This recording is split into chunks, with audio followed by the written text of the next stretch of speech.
Welcome this week in Missouri Politics. We have a Boone County-only edition now. Welcome my former senator running for Congress, Kurt Schaefer. Welcome back to the show. Thanks for having me on the show again. Love coming on. So from St. Elizabeth to St. Charles, the 3rd Congressional District, you're in the race.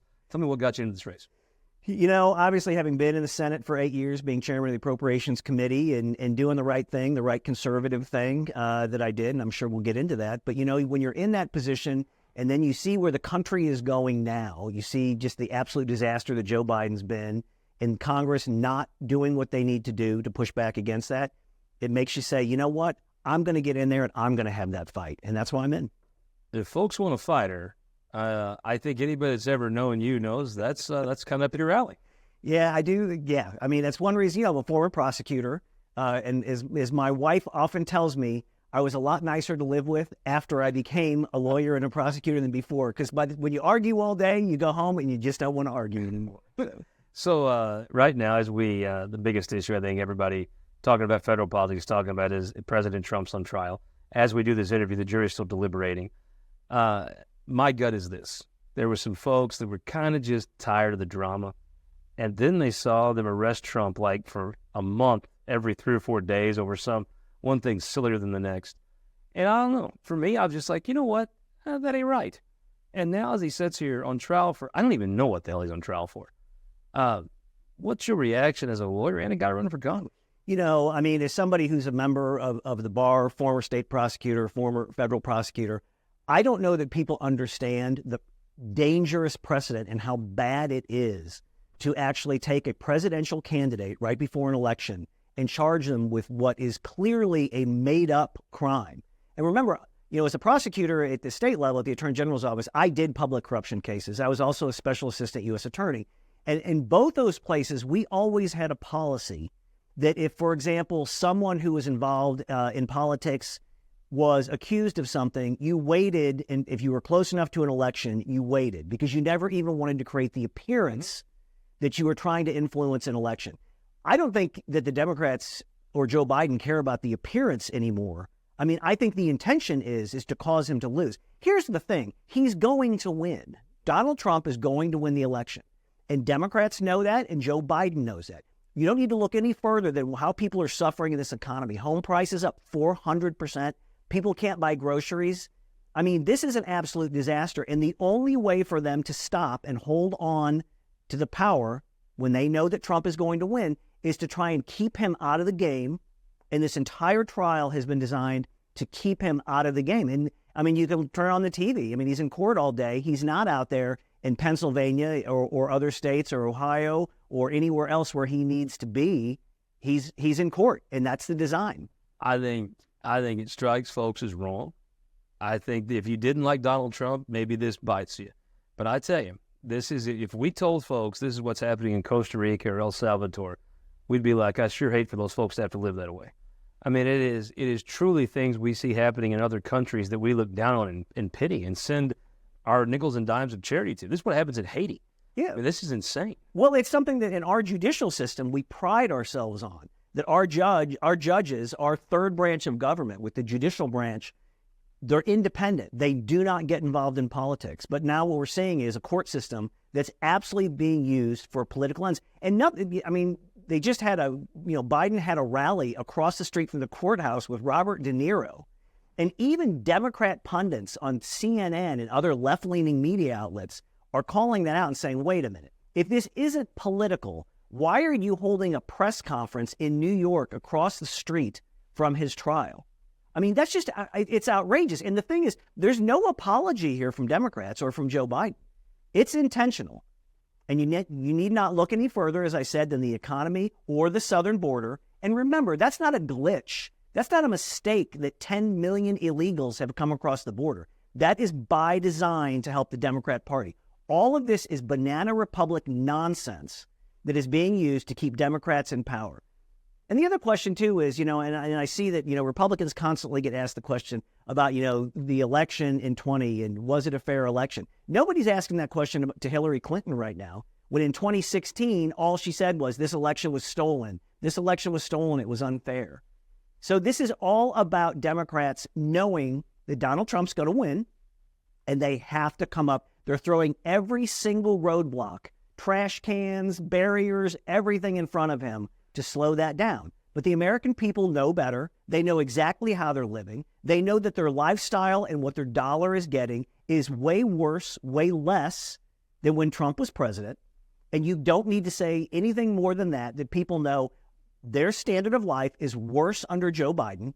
Crime is higher. True. But I also think there's a gut level that this prosecution is off. There's something not right about it. Well, but I also think people don't think Donald Trump's honest or a good guy either.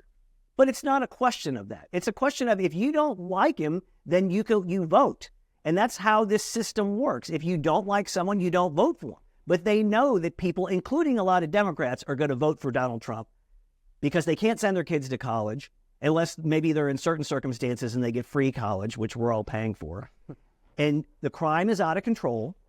And the country is not where the majority of people in this country want it to be. And they want to change. And that change is Donald Trump. What can you do in Congress to make groceries more affordable, to make gas more affordable? Well, the first thing you got to do is you got to stop this outrageous spending. And as you know, when I was chairman of the Appropriations Committee for 6 years in the Missouri Senate, I cut over $1 billion out of the state budget. And I did that because we had to. We have a balanced budget requirement in the Missouri Constitution. We can't spend more than we bring in, which is how it should be, which I also sponsored a balanced budget requirement for the federal government when I was there. Unfortunately, we didn't get that across the line. I do think the federal government should have the same requirement, which is you don't spend more than you bring in. And borrowing all of this money, I mean, right now, the interest payment alone on the national debt is more than we paid for the entire U.S. military and defense system. That shouldn't scare people. It has to stop. Now, you can't stop that overnight. You have to come up with a plan, and you've got to rein it in. But that plan has to start right now because, unfortunately, because of where things have gotten, with all the PPP loans that, Joe Biden shelled out and all the other free money and the free tuition, that's not free. Someone's paying for it, and the government doesn't have it. They're borrowing it in large part from China, and the interest on that is killing us. You seem to really feel confident Trump's going to win. I'm not as confident as you are. What makes you so confident Trump wins? Because people have had it. Look, I'm old enough to remember the Jimmy Carter years, and everybody thought Jimmy Carter was a nice guy. But the thing is, interest rates were 22%. Young couples couldn't buy a house. People couldn't buy cars. No one could borrow money because money was too expensive. Well, that's exactly what's happening because the federal government has gone into debt so badly that it's basically destroyed the economy. It's causing, as I said, home prices to be up over 400%. That has to stop. But even Jimmy Carter was somewhat likable. I mean, nobody thought Jimmy Carter was a bad guy. Yeah. People think that Joe Biden, the big guy gets his cut of a deal with China. Everybody knows what that means. And then they're going to come out and they're going to prosecute Trump when, first of all, they're prosecuting him for a federal election violation, for essentially a campaign violation, which the Fed... You're an attorney. You have friends that are Democrat attorneys. I have friends that are Democrat attorneys. I've not heard one person, and I've never heard one Democrat lawyer tell me privately that this charge in New York, the specific charge in New York, is on the up and up. Right. No one. Anyone. I don't think you have to be a lawyer to understand that. I think most people do. And I think that's why Trump's going to win, is people know that it's absolute BS. This is not on the up and up. He did a shady thing with a porn star. I think every person I know would say, okay, that's a little shady. I don't think anybody I know would say it's illegal. Well, it's not illegal. And whether that's something you like or not, well, that's an issue for voting. Yeah. But people balance all of those things, including the economy, including public safety, and all the other things that go along with it. You've got two candidates. Which one are you going to vote for? They're going to vote for Donald Trump. So the other issue, too, is the Hunter Biden laptop story, which was completely suppressed. Yeah. And all of that information about Joe Biden getting payments from China through deals that his son did, all of that was suppressed. That was relevant to the election. The truth is, I actually believe there was an effort to suppress that information. I've seen what I consider to be evidence from credible sources that social media companies suppressed the Hunter Biden story. I don't think that's disputable. I think, yes, they absolutely did. News outlets were highly skeptical of it, more skeptical, in my opinion, they would have been if it was Donald Trump Jr.'s laptop. And you can debate the details, but the fact that his laptop contained a lot of stuff that would embarrass the Schaefer family, the Faughn family, the Trump family, didn't embarrass the Biden family because they kept it covered up. Yeah, they did keep it covered up. And I think more than just, the fact that, Hunter Biden's out there, doing crack with prostitutes, it was on his laptop. I think there are bigger issues of the president of the United States while he was vice president getting payment from deals while he was in government, which is a felony. It is illegal. And it is a much bigger issue than what Donald Trump has been charged with. Because keep in mind, on what Donald Trump is being charged with in state court in New York, the Federal Election Commission looked at and said, there's nothing here. We're not going to do anything with this. But you've got a local prosecutor in New York who's playing ball with Joe Biden and national Democrats. And I'm sure that guy thinks he's going to get his payoff. He thinks if Democrats take over, he's going to get put on the federal bench. He's going to be a judge. He's going to get some lifetime appointment, and he's rolling the dice. It's all risk versus reward, and that guy is rolling the dice to say, I'll be your guy to take on Donald Trump, but I want my payment, and I guarantee that that's part of the deal. You know, I do believe if we were just down at Dave's in Taos, right, in your new congressional district, where Gussie's going to go rip some legit line drives in T-ball this week. If we at Dave's in Taos, I don't think there's one person, people that are not hyper-partisan in Taos, they're just good, hard-working people, that would believe that Donald Trump's being treated like Hunter Biden's being treated. And you know me, I don't live and die with partisanship. I firmly believe Donald Trump's been treated differently than Hunter Biden would have been treated in the same situation. Well, there's no doubt about that. And I mean, first of all, you can see from what the public generally knows, just even from a biased national media, of what's fair and what's not, how Hunter Biden was treated and how Trump's treated and how Joe Biden is treated. But aside from that, you know, people have a sense, just an innate sense, and I've tried a lot of jury trials, and, you know, we'll see what this jury does, but people generally can tell what is real and what is not real. So I'm very curious, because all it takes, you get a holdover or two in the jury, and, you know, anything could happen. I personally think this probably ends up a hung jury. I could be wrong. But I think you're probably going to have some people on that jury who are partisan Democrats who want to help out Joe Biden. It is New York City. Sure, they know the game plan. So regardless of whatever it is, and, you know, some of those jury instructions, and we can talk about this, but I think are very questionable that the judge gave. But telling the jury, well, regardless of the facts, if you just think he's guilty of something, you can find him guilty. That's not a real jury instruction, by the way. And instructions can be complicated, but that's pretty simple that you can't do that. But aside from that issue, you know, I think that when you've got, 12 people who are looking at this decision, I think someone very likely on there is going to say, wait a minute, this isn't okay. And you may get 2, you may get 3, and then we'll find out. I mean, as you said, the jury, as we're taping this out right now, but I'm curious to see how long they stay out, and we'll see what happens. You're old enough to remember the OJ verdict, right? Wherever you were in the world, I was a little kid. I was in law school. But the world kind of slowed down when you heard the jury was back, right? Right. And you watched Judge Ito and all that. Yep. Will this be the most watched verdict since Judge Ito read OJ's verdict? It'll be, yes. I think so, too. Probably, yes. Probably the most watched response to a jury coming back ever. And, and having tried cases, especially capital murder cases, when you get that, because usually you're outside the courthouse, you're drinking a cup of coffee, and the bailiff comes out, and the bailiff goes, jury's back. Or else they hand you a note, you look at the note, and it's from the judge says, jury's back. The pit of your stomach, you're just like, oh, man. And everybody marches back in, and it's just, you could hear a pin drop. Kind of like an election night, right? Yes, it is. Scoreboard, it all comes down to this. Senator, I hope you'll come back and talk about the congressional campaign after the verdict as the campaign season goes on. Well, the campaign's going well. We're out there at every small town, every event that we can find in every one of the counties, and we're having a great time. Thank you so much. We'll be back with our Boone County edition continues with Stephen Weber after this. For more than a century, the St. Louis Carpenters Union has shaped our communities. Through trusted alliances, we deliver skilled professional craftspeople while our business partners provide the kind of quality jobs that keep our economy humming. It's a blueprint that has worked since 1882. Turning Missouri into a right-to-work state stalls progress, wipes out jobs, and kills momentum. Right to work is wrong for everyone. Let's keep Missouri moving forward. Visit carpdc.org to learn more.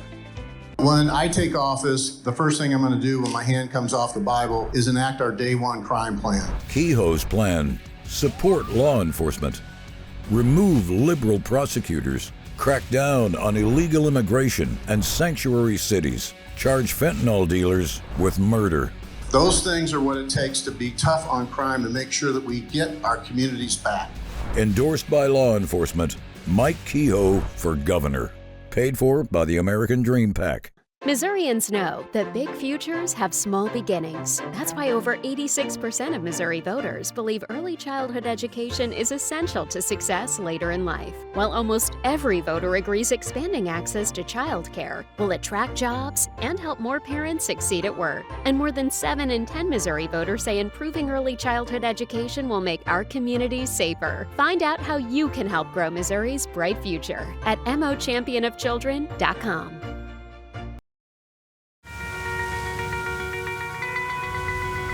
Data captured by our state-of-the-art monitors helps us pinpoint the timing and location of severe weather more accurately and respond to trouble more quickly. Ameren Missouri's investment in smart technologies like this is one way we're improving reliability and restoring power faster than ever. Responding to trouble before trouble hits. That's energy at work. Ameren, Missouri. Welcome back. This week in Missouri Politics, our Boone County edition. We are joined by former Representative Stephen Weber, the odds-on favorite to be the state senator from Boone County. Welcome to the show, sir. Thanks for having me. I'm excited to be here. Okay, so you ran 8 years ago. Came was short. You spent this last 8 years doing several different things to contribute to the Democratic Party. What made you decide to get back into this? So I was chair of the state party for a couple of years. Following this, I've been working for labor unions for the last, 6 years. I'm at the Missouri AFL-CIO now. You know, you get to keep up with Hummel. That's got to be like a full-time job, right? That's at least three-quarters of the job. I've always really enjoyed public policy. I've enjoyed the legislative process. What I've been sort of using as my guiding light post is I want to make sure Boone County is as good a place for today's kids to grow up as it was for me. It was, I grew up in Columbia. I grew up in all around Boone County, and I always felt like the community was rooting for me, like the people there wanted me to succeed.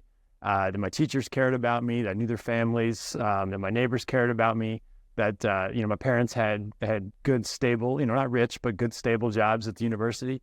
And so I want to make sure that Boone County is the same type of place, obviously different, but it's a good place for today's kids too. It's special. I talked with Carl Vogel about this once. When you represent Jeff City or Columbia, they care about state government. Even your average person understands the state government directly impacts them in those two communities.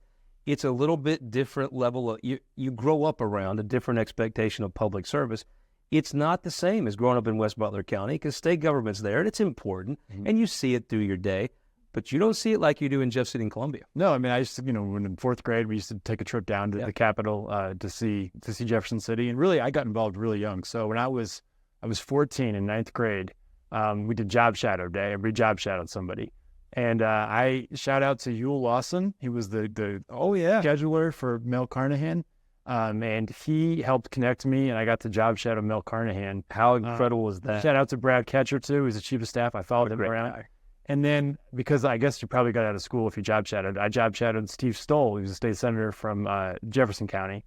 Loved it. And so when I was 14, ninth grade, I spent my spring break, different than the legislative spring break, down here in Jefferson City in Senator Stoll's office, just kind of being an intern. And I got to start knowing the doorman. I knew B.W. Robinson. He was the old doorman of the Senate. Some of the listeners will know who he was. And so he used to let me on the Senate floor as a teenager. So I would go just sit on the side gallery. And this was before, this is the 90s, before term limits. So it was the old guard. It was Matheson and Staples and Peter Kinder was a senator and Clarich was a senator at the time.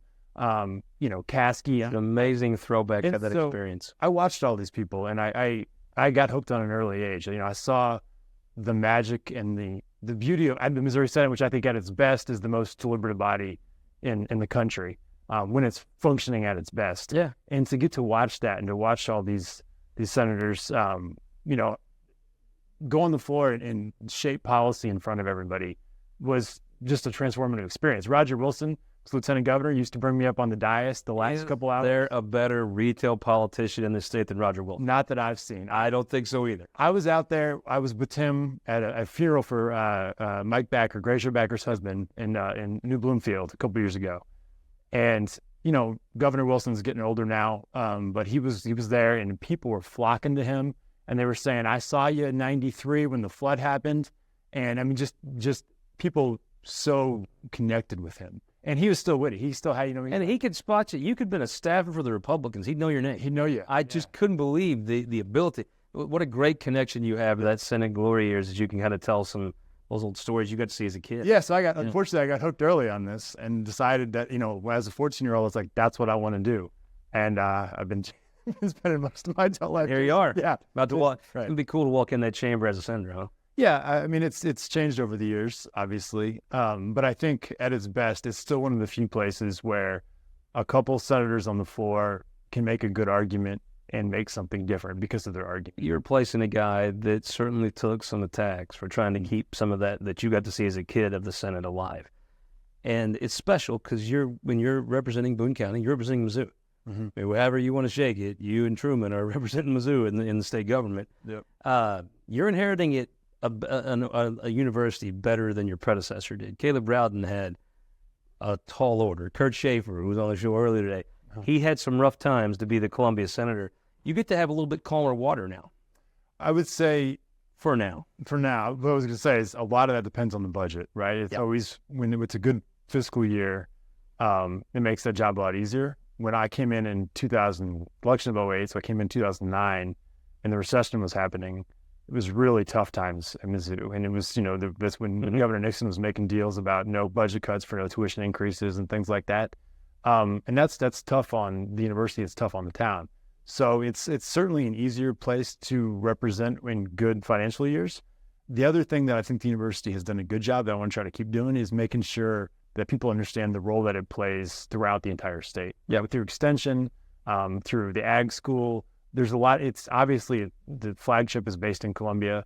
A lot of the jobs are in Columbia. It disproportionately impacts Boone County, but it does impact and benefit people all over the state. This fall, it'll be beginning. You'll have 6 times a year that the whole state comes to Columbia for a football game. Yeah, and you'll be the ambassador. You're right there with Dusty Sheeners as a government relations. Also easier if they're winning, right? Oh, my God, If we have good fiscal years and Mizzou football is winning, then this will be... If you could only take one, I might take the football team winning and make your job easier. That's a toss-up. Yes, it's tough. So you'll be a Democrat in the Senate. You're replacing a Republican. Your predecessor never signed a PQ. I've always felt like I've seen a few PQs. They're mostly disasters, and everything they touch goes terrible. Yeah. I watched one PQ I thought was on the Democrats, but there's a balance there, right? Yeah. If no matter if you win, let's say you hold the 11th. That's 11. Republicans will likely win the majority by a large margin. Yeah, they're going to be the majority. Yes, in the Missouri Senate. Yeah. And with that comes the folks voted for a certain type of policies. It's tough. How do you view your role as defending what you believe in, but also respecting the will of the voters, and part of not breaking the Senate is not just on leadership not being immature. It's on the minority knowing how far to push. Picking their spot. You're losing a guy that I think's attained legendary status in J.J. Rizzo. Yeah, that's a really important question. And to be honest, maybe if this election goes well and I'm elected, after the next session, come back and I'll give you some thoughts on how it went. I am interested in how to approach that because it is a difficult balance. Tough. You have to fight hard for what you believe in, but you have to pick your spots and not abuse the power that you have to hold the floor, or else you lose it. So you have a Republican opponent, I think, maybe. So Chuck Basie was going to run, and I think Chuck knew. I mean, Chuck, I liked Chuck when he ran for school board. He hated the Columbia school system in the House. Most of these people dog their local schools in the legislature, then they go home and they do nothing. He at least ran. Of course, he lost. He's going to run against you, and I think Chuck knew the likely outcome of that. But I respect folks that file, especially in a case where you probably know the outcome. He had to step aside. He got a cancer diagnosis. So then the Republicans have kind of come up. Who do they have now running? Yeah, so there's a man named James Coyne who ran as a write-in candidate. And there's a lawsuit because the procedures weren't followed. So here's a long story made medium. Yeah. January 9th, 2023. Yeah. Not this January, 2 Januaries ago. 506 days ago from when we're taping this now, I announced that I'm running for office. And I say that just to give you the timeline of how long this has been. Last summer, a Republican, Randy Minshew, announces that he's running, thinks about it for a while, decides he's not running. Filing opens this year, February 27th. I filed the first day. Closes March 26th. And to the Republicans, I mean, this seat is not the seat that Kurt Schaefer and Caleb Rowden ran in. This is just Boone County. That's a good point. The opportunity for a Republican is diminished. Used to be Boone and Randolph when Schaefer won originally, and it was Boone and Cooper. Now it's just Boone County for the first time, standalone county. So the last day, 3 hours left, Chuck Basie files. Chuck posts a lot on social media. Yeah. We'll leave it at that. Doesn't take any other concrete steps to indicate that he's running, never opens a committee, never files It creates a web page, never has a logo. I got that since Chuck knew what he was up against. Doesn't do anything. Withdraws from the race. That reopens the Republicans' ability to file somebody. And the last day they can file somebody is May 23rd. So it goes from March 26th, filing, closing, to May 23rd. So they got themselves 2 more months to find a candidate. Hey, That's the rule, totally right? legal, little gamesmanship, but you tip your cap, that's fair. The way that they have to do this is the Republican Senatorial District Committee has to nominate somebody now. So you can't just walk down Secretary of State's office and file. They have a meeting, they don't nominate anybody. They also say, that's May 5th. The statute also says the committee has to call the meeting to nominate somebody within 2 weeks of being notified of the vacancy. So they had to call the nominating meeting by May 9th. May 9th comes, May 9th goes, they haven't called the meeting. So my campaign starts canceling fundraisers, my staff starts taking other jobs, starts doing other things for the summer. The race is from our perspective, the race is over. A couple days after the deadline, they announce a meeting, and then on May 21st, they nominate this James Coyne. So we filed a lawsuit that says, Who's your lawyer? Chuck Hatfield, and I like your chances already. Greta Bax and Alex Cossette. Shout out to the whole team. They all do a phenomenal job. So, end of the day, you have a procedural lawsuit. Yes. The race is not going to hinge on this lawsuit, but it could be no race at all. Yeah. So the two options right now, it could be James Coyne and I against each other in November, or it could be uncontested. Those are the two things. So it's got to be determined by, I think, June 11th, because they have to print the ballots. And so I know a lot of people are asking, and it's confusing, and I'm confused because every couple days there's different changes, but that's where we're at right now. So we're in front of Judge Beadham here in Cole County, and we'll find out in the next 2 weeks. It's always interesting. Sometimes these rules are black and white, but there's another argument, and sometimes they just don't want to enforce the rules. Is what it comes. I mean, as a non-lawyer, it just feels like, okay, this is what it says. You just don't want to enforce that. And that's not just in your case. I've seen that many times. It's like, well, it says this, but you're not going to do it. Yeah, from my perspective, it's, hey, you got to call this meeting in 2 weeks. May 9th was the date. You didn't call the meeting. You can't nominate anybody. But there's a whole bunch of different arguments. Yeah. We'll see what happens. I don't know. I like your lawyer. That's good. If it works, we think that's important to follow the rules, so that's great. If we lose the case, whatever, we go back. And if you have an opponent, you raise more money and run a campaign. That'd be, yeah. All right. Well, I appreciate you coming in. But before we go, since this is our final segment in our Boone County only show, give me a who won the week. I would say the people of Missouri, because the legislature wasn't in session. And whenever the legislature's not in session, the people of Missouri are the winners. So I'm gonna give it to the people of Missouri this week. Okay, I'm gonna do one. I'm gonna do Elijah Har. Outkicked his coverage. Got married this past weekend. Happy for my buddy. That's a good one. A truly happier guy now, and they're gonna be great. I think I'm happy for her, but I'm definitely happy for my man Elijah. Congratulations to Elijah. Congratulations to both Elijah and Joe. I hope you'll win the week next week by joining us here on This Week in Missouri Politics.